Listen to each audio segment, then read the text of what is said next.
Bienvenue pour ce podcast, je suis Julien Desbordes, je pratique et j'enseigne les arts internes, le tai chi chuan, la méditation et différents soins comme Dissolve Therapy. Je suis responsable de l'école Evenman Earth Lyon. Pour être au courant des différents événements que je propose, les cours, les stages et aussi avoir les liens pour me suivre sur les réseaux sociaux, vous pouvez vous rendre sur juliendesbordes.com ou hmelyon.com. Bonne écoute! Bonjour à tous. Alors aujourd'hui, on va parler de la posture. On m'a demandé de faire un podcast là-dessus. Je vais en parler au travers du tai chi, bien sûr, et peut-être de la méditation, et puis du coup, d'une manière plus générale. Donc il y a deux postures, il y a la posture physique et la posture mentale.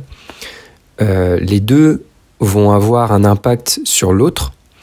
Donc ma posture mentale au niveau de l'esprit va impacter mon corps, et la posture que je vais adopter dans mon corps va avoir un impact sur mon esprit, sur mon mental.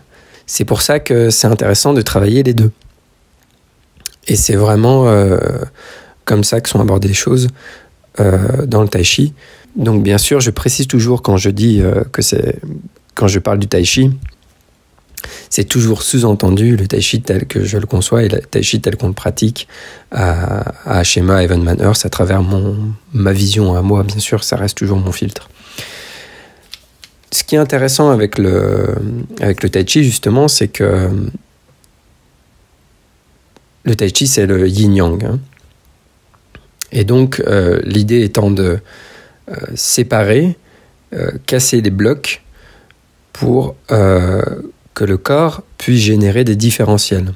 Donc si j'ai un gros bloc de marbre ou un gros bout de bois, en gros mon bout de bois je peux le bouger à droite ou à gauche, mais pas à droite et à gauche simultanément puisque c'est un bloc. Mais si je casse mon bloc en deux par exemple, je vais pouvoir donc amener un morceau à droite, un morceau à gauche. Donc c'est une image pour expliquer, une des premières choses qu'on fait dans notre pratique, c'est d'ouvrir le corps, mais en fait, en ouvrant le corps, on casse des blocs, façon de parler, pour permettre au corps de générer des différentiels. Puisque si le corps ne peut pas le faire, j'ai beau faire la forme, je vais juste bouger mon bloc, en fait. Et donc, je ne vais pas générer de différentiel. Donc, quand je parle de différentiel, par exemple, ça pourrait être gauche-droite, bas-haut, ce genre de choses, mais en fait, c'est bien plus que ça, et le plus on pratique, le plus on peut générer de différentiel, et le plus je peux générer de différentiel, le plus je peux générer de la puissance en tai chi.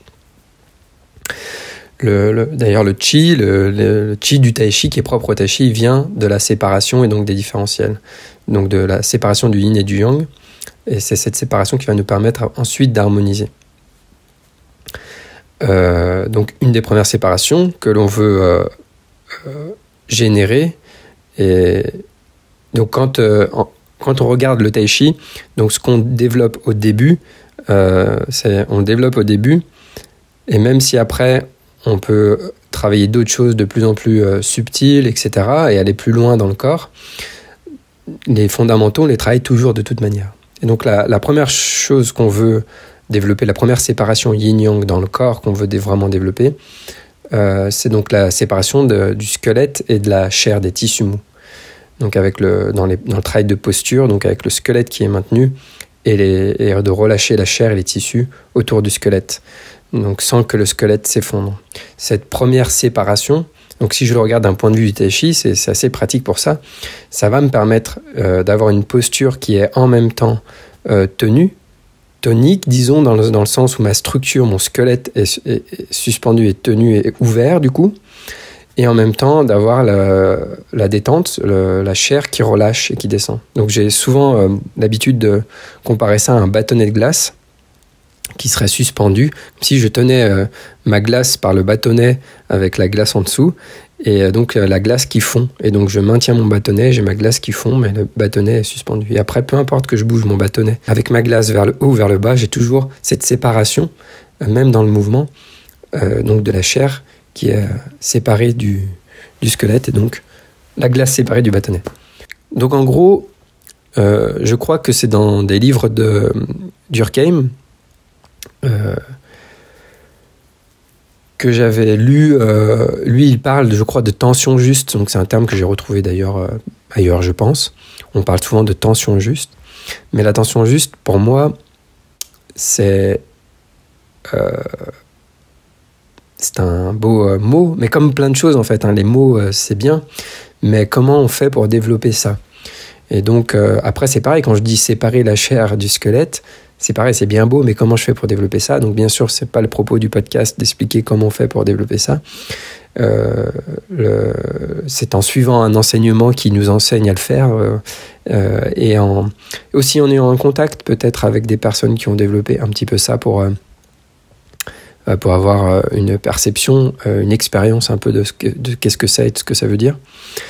Et donc cette séparation de la chair et du squelette va me permettre donc d'avoir peut-être, j'imagine, ce que d'autres appellent la tension juste, c'est-à-dire en fait de maintenir la structure avec le minimum d'effort. Donc je maintiens mon squelette, je dois le maintenir, je veux pas qu'il s'effondre, et je relâche tout ce que je peux sans effondrer le squelette. Voilà, en gros. Donc en gros, c'est vraiment la première chose qu'on travaille dans notre école, dans les postures statiques, en tai chi.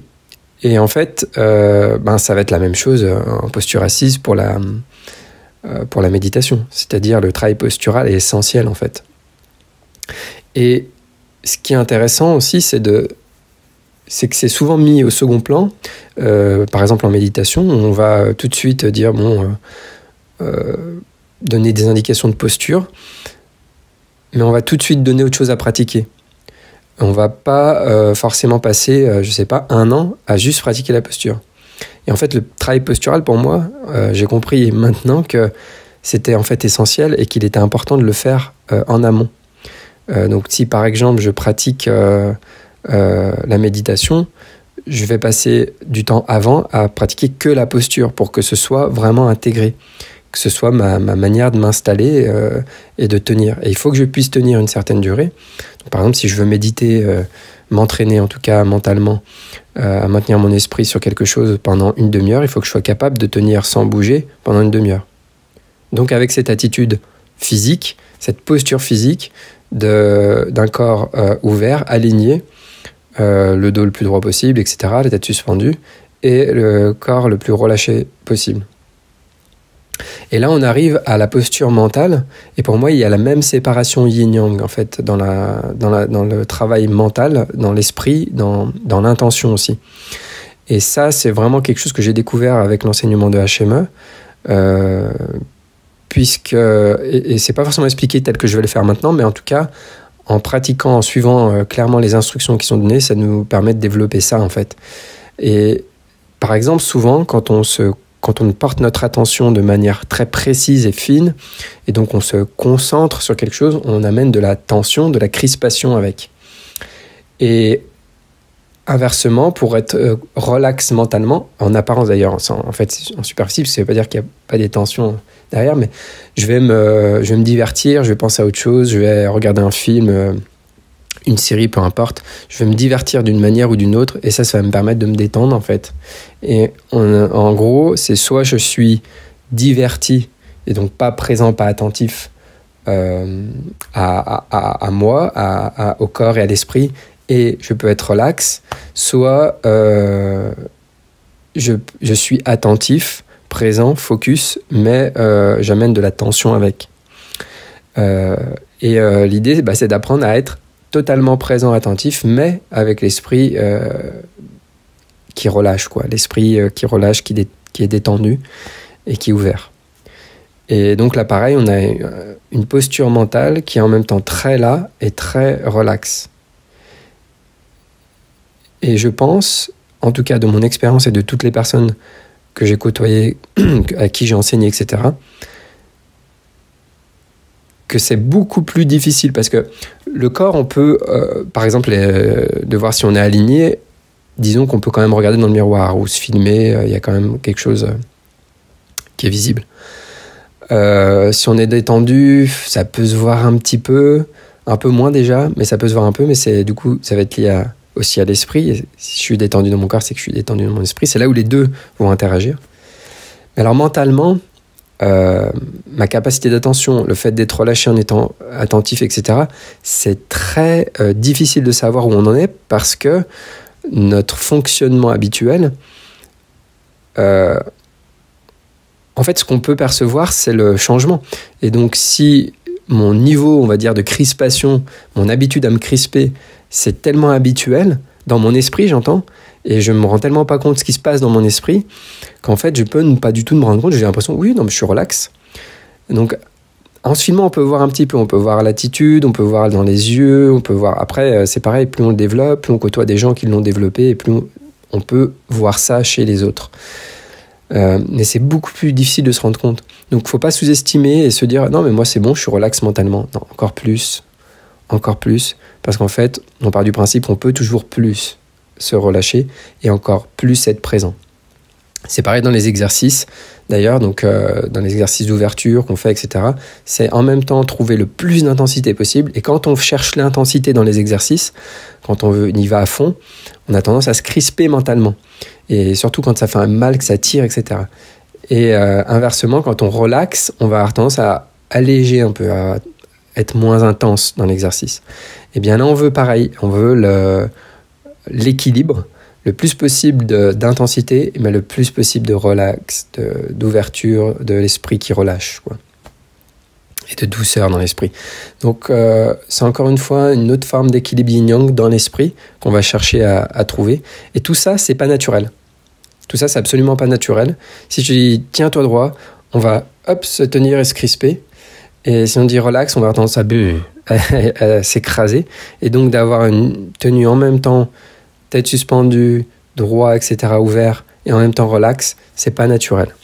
Mais je pense que c'est une qualité, pour le coup, qui est intéressante à développer, cette posture en même temps physique et en même temps la posture mentale, qui sont intéressantes à développer pour, déjà dans la vie, enfin, en général, mais même pour plein d'autres disciplines. Je pense au cheval, par exemple, parce que on a des chevaux, j'ai des chevaux à la maison, et en équitation, par exemple, on va chercher à avoir ce genre d'attitude, la tête suspendue, le maintien, et en même temps d'être relax dans le bassin, etc., quoi.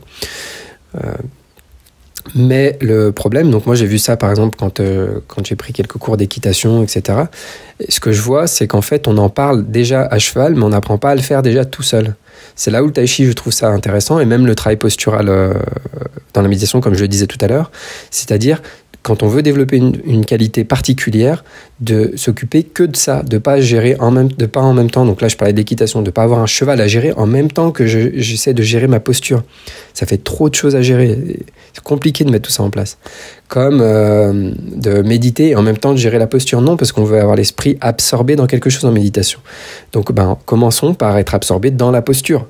Et ça sera mon premier objet de méditation, et ça va me permettre en même temps de mettre en place cette posture, et ensuite je m'occupe d'autres choses, éventuellement.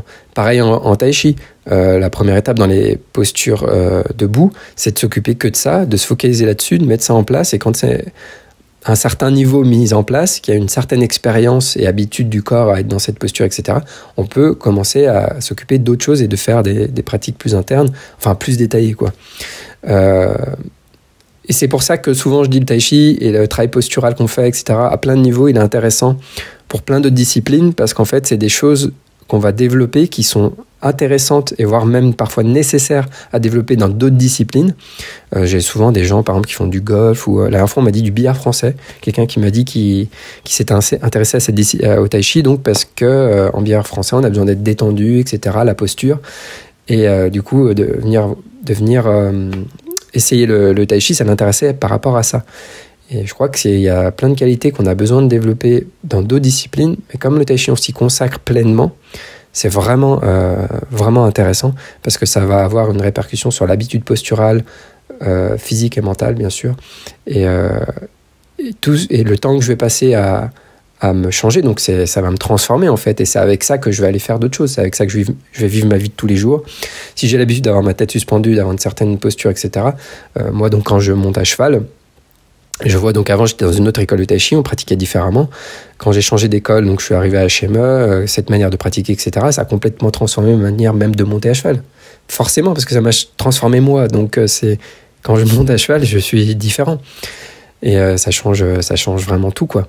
Et c'est parce que je fais ce travail en amont. Voilà. Et il y a plein de choses en tai chi, je déborde un peu là, mais il y a plein de choses en tai chi qui sont intéressantes d'ailleurs dans plein d'autres disciplines. Donc bien sûr la posture, quasiment en premier lieu. En fait, en premier on ouvre le corps, ensuite on a ce travail postural, et puis après plein de détails comme on va connecter le corps via le relâchement, générer des puissances dans le corps, etc. Et puis après tout le travail d'écoute aussi, de perception. Donc pareil, très intéressant par rapport au cheval, parce que ça apprend à sentir chez l'autre. Donc voilà, vraiment intéressant à plein de niveaux. Donc voilà ce que je pense de la posture. Je pense que trouver cette séparation entre en même temps la posture tenue, le squelette tenu et le plus relax possible, la chair qui relâche ça dans le corps, l'esprit présent et attentif et en même temps très détendu. Donc on peut le voir, hein, par exemple, dans le chant indien aussi que je pratique. Parfois quand on va commencer à chanter, on va se focaliser, du coup c'est très précis, c'est très subtil et précis, et du coup c'est ça aussi que je trouve magnifique dans cette pratique.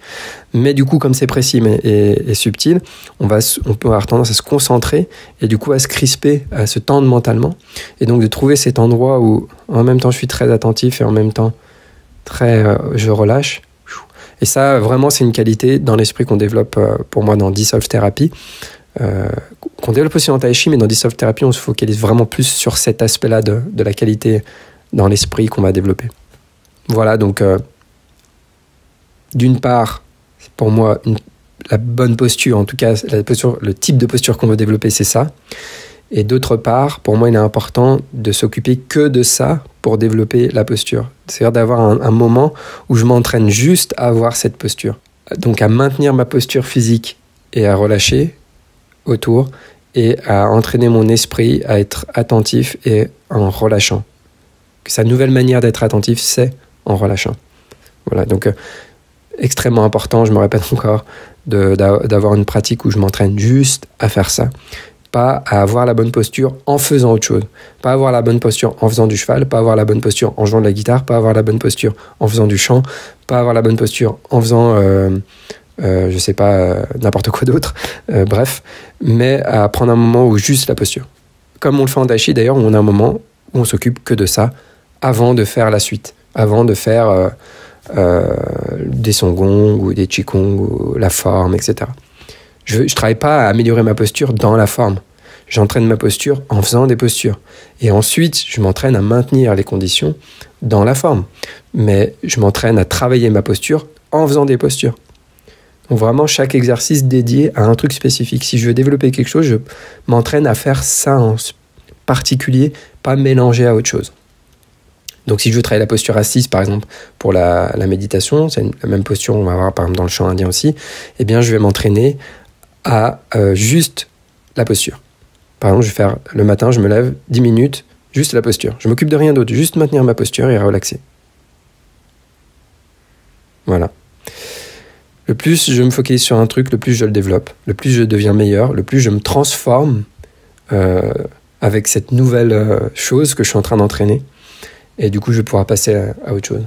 Vouloir faire plein de choses en même temps, c'est la meilleure façon de moins développer chacune de ces choses. Voilà, alors, pour information, tous les podcasts sont disponibles sur Spotify, Deezer ou Apple Podcasts. Je ne mets pas tous les podcasts sur YouTube, il n'y en a vraiment que quelques-uns. Il y en a beaucoup plus sur les plateformes de podcasts, donc vous pouvez aller faire un tour si vous êtes intéressé par le fait d'en écouter plus. Vous pouvez bien sûr toujours vous abonner, mettre des étoiles ou autre pour m'aider. Et aussi, j'ai créé un compte Tipeee. Donc, si vous voulez me soutenir aussi pour la création de contenu, tout ce qui est podcast, sous-titrage, voix française, etc. de vidéos d'Adam Missner, par exemple, ça prend beaucoup de temps. Donc, si vous voulez me soutenir là-dedans, eh bien, vous pouvez aller sur Tipeee. Il y a un lien en description de cette vidéo. Merci à tous.